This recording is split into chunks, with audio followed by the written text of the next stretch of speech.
We saw an ad in online for a grant application for $350,000 run by RAV, which is Regional Arts Victoria.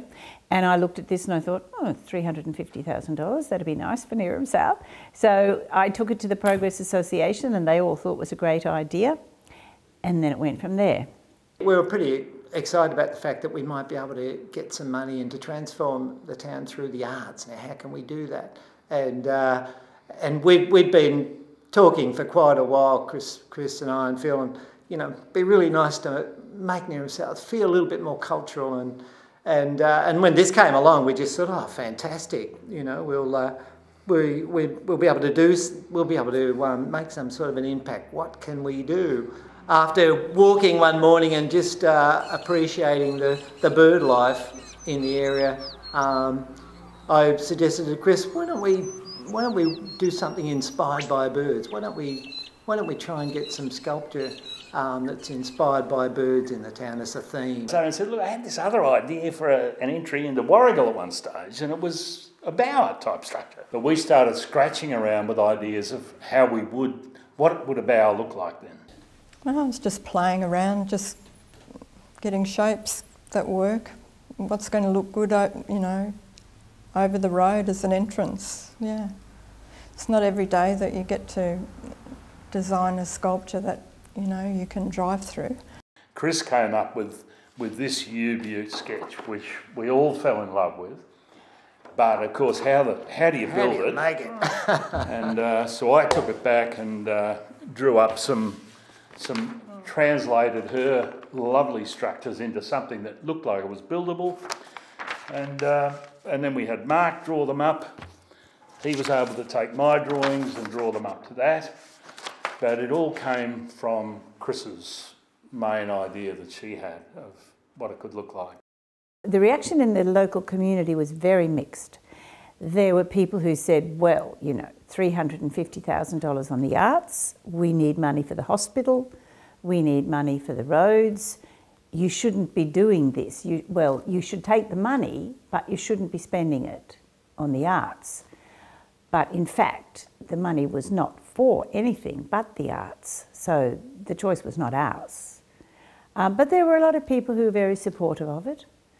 And over time, many of the people who were not originally supportive have understood it better and understood better what it can do for the town and have actually seen what it can do for the town and are really supportive now.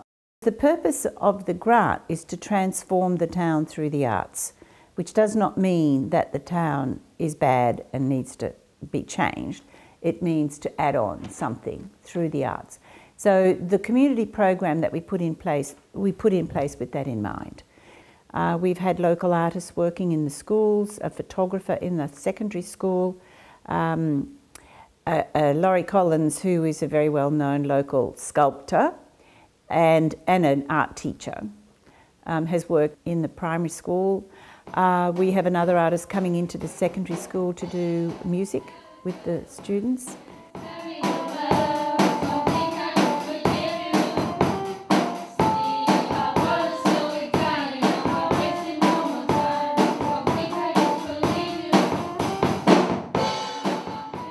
We have also had a series of community workshops and 3 series of workshops, autumn, winter and spring. The autumn ones are finished. I think we had 51 people doing workshops, which is a lot for this little town.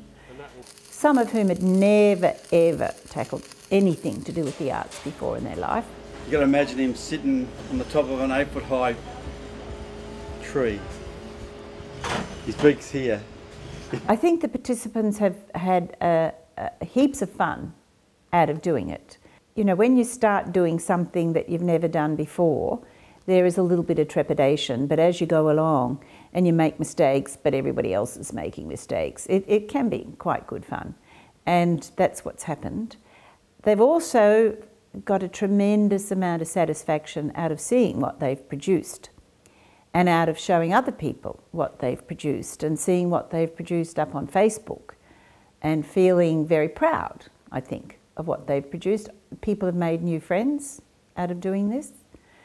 The whole community has seen that the arts can be something that you can do, and hopefully this will become part of this community. Having workshops, arts workshops, will be the legacy that we leave behind.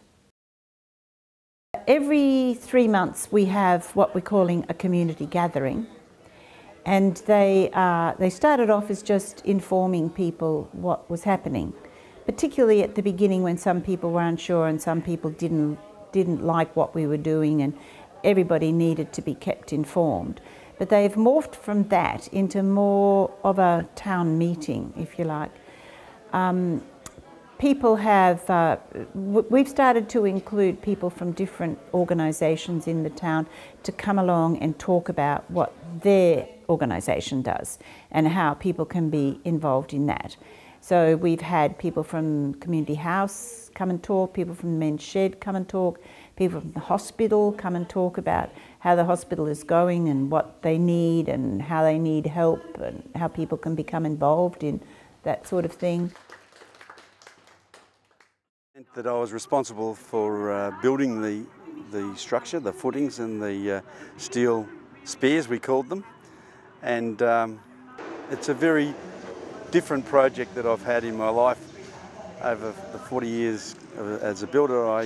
This one took 18 months from the concept and the budgeting until the actual construction, and only 2 weeks on site. There was a week for the footings and a week for the steel, and so it was a really sustained pressure to make sure that it happened.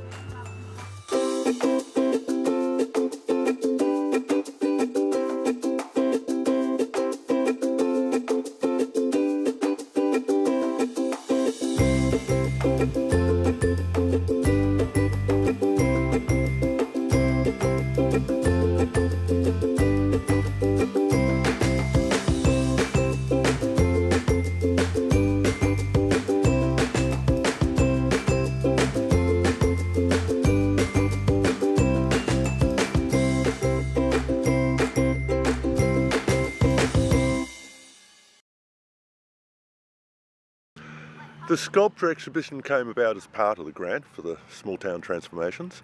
It's a sponsorship from the Neerim District Community Bank, and they are going to sponsor a prize biennially. That will be subject to renewal in 2016 or after 2016, but it's about bringing sculpture into our town. And what it's shown us is that people want sculpture in our town. The most common thread, I think, that's come out of conversations with people is the fact that they want all of the sculptures to stay in the town, but we can only afford one. I think even the fact that we lost the sculpture was not a good thing, but good things came out of it. It meant that people were coming forward and saying to us, can we help? Can we replace that sculpture and put it in the town? So it's bringing the community together. I think one of the problems we've had with this program right from the start has been reaching young people. This is about reaching young people. So this is a young person's festival. We've got rides for the children, and now we joined up with the school council to provide those, and we gave them some subsidy to make them affordable. The music, it's about art again. It's just another sort of art. We've practiced, we've had a lot of art workshops in the town, and we've explored a lot of art with different artists and workshops, and now the exhibitions. And that's another facet, and that's young people in art again. So this is really a family day and a celebration of what we've been doing for the last 12 months.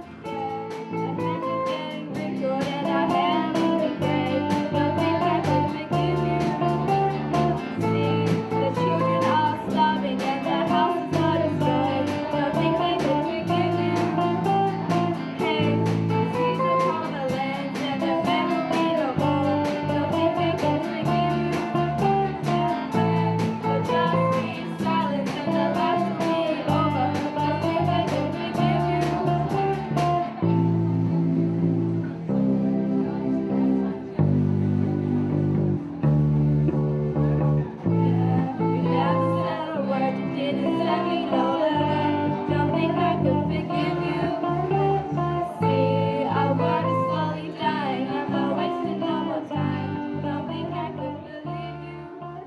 this has been a joy, and to see what Christine and Keith and Phil have created there is just uplifting as far as I'm concerned. It's proof positive of what an extraordinary, nurturing place Neerim South is. That bower soars and it nests, and it will do, I'm sure, for 100 years to come. I could not be more delighted to be here with my good buddy Gary Blackwood and with Esther and her team, just to say thank you for making it all worthwhile, and for heaven's sake, don't stop. There's nothing Neerim South can't do.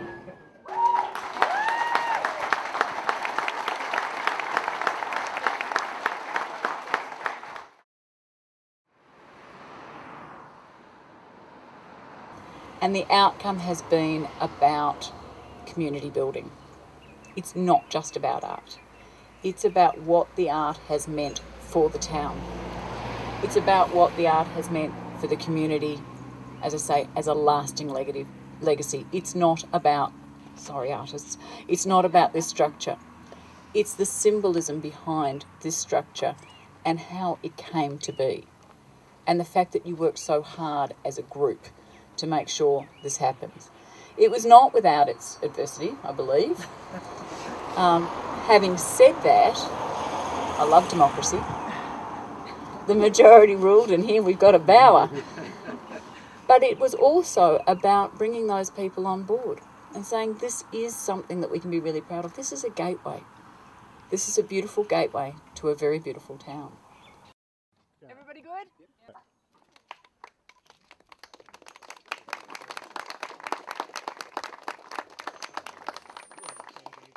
A little bit surreal that after almost 2 years we're standing here below it and it's actually there. The number of meetings we've had, the number of arguments we've had, the number of discussions and movements of the budget that we've had, here it is. It was one of those things that as you went along you thought it was all just technical, you know, it was theory, it was not real. It wouldn't actually ever happen. And here it is. So I think it's an amazing gift for this community, and hopefully it'll be a catalyst for other small communities in the region to make their own gateways. I'm ecstatic, really. I think it's a really fine piece of art, and for many, many months I drove through that little bit of land and I thought it's never going to happen, and I was so relieved when it happened that it's a real achievement, and for our town and for the people involved, I'm really proud of them and it. The first legacy would be the bower, and I think that gives us a sense of, that gives a sense of place. People are starting to see that now. We get feedback. It puts a smile on my face every morning on my way to work. It soars into the sky, some people have said, and that gives them a lift. I think it's something that says to some other people that I'm home and I belong. And the other thing that it is, I think it's art you experience. It's not art you go and stand around and look at, you drive through it. And that's what it's about. And it sort of says, I'm somewhere. And I've heard people say they drive into town and there's a sense of expectation that they've seen this thing and what's following. I am of the opinion that it's too early to tell. Such an item like this, in my opinion, is designed for long term. Short term, which is a year, is to me almost irrelevant. This kind of thing will have an impact for generations. And I reckon if you ask that question in 5 years and then again in 10, it'll be very interesting to see the answers. One of the major things that come of it is that it's an opportunity for all the different small groups around the town, some of which have been going for many, many years, most of which are really strong and have a good following, sitting down talking together. And hopefully out of it will come a town that works together to improve the community. And I think that will be, we talk about legacies, I think that will be the most important legacy.